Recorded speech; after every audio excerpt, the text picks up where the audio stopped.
do you see a shift to being more international? Not just international in terms of, well, the Nordics, right? And just, Sweden and neighboring countries. But do you see any shift, or do you foresee any shift of the startups saying, you know what, let me go more into Western Europe, Southern, the Caucasus, Eastern Europe?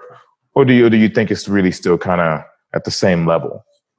I think there is absolutely a shift. I think there are startups here that are looking much more outside of Denmark. But I think, and this is just my humble opinion, I think it is moving too slowly. And I think there is a lot of resistance and barriers that some of them are, for example, cultural. Yeah.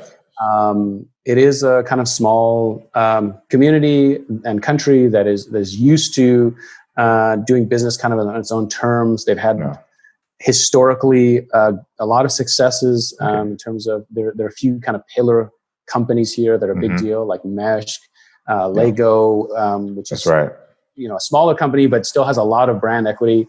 Novo Nordisk, and so there's these companies that have they're really a very big deal here, but the question remains as to what will be the new great pillars of Danish economic success that will really pull the rest of the economy along.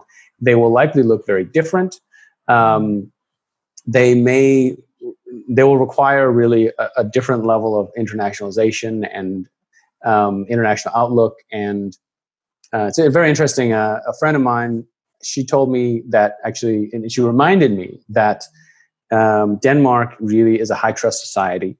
It's a society where here, but in order for it to be a high trust society, the way it works is there's a high level of skepticism outside. And it's not skepticism like I'm scrutinizing you because you're whatever, maybe that. But generally, it's they don't easily do business with somebody that they don't really recognize as being within that trust network, that local network.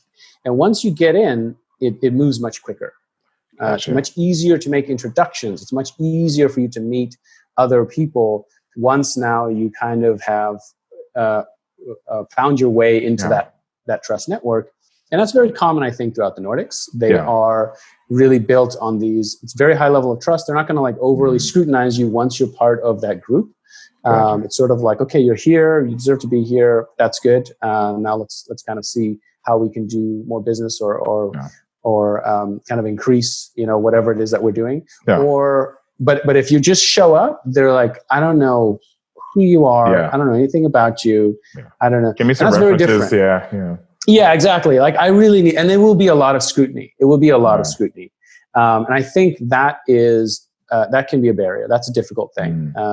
As an outsider coming to Denmark, I know that it's quite difficult trying to find work or trying to kind of find your way in. And that's typical for the Nordics. That's not an unusual kind of scenario.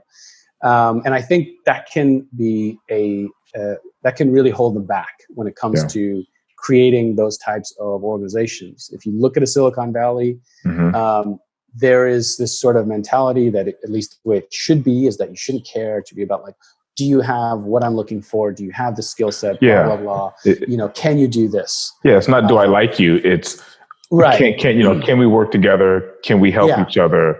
But I don't care if you don't speak the same language. Exactly. It doesn't matter where you come from, as long as like we can figure out a way to do business. Let's do this. And of course, I mean, trust is always a factor. But it's much more of, can I validate you in other ways? Gotcha. So credit checks, right? Yeah, exactly. Can I sort of see that you're like a legitimate company? You really do this. You're good at it, and I know that we can take this relationship forward. Okay. So I think they're just better at it. They're just a bit better at recognizing quickly through the foreignness of another partner. They're just much faster at that. Yeah. So I think that will hold them back.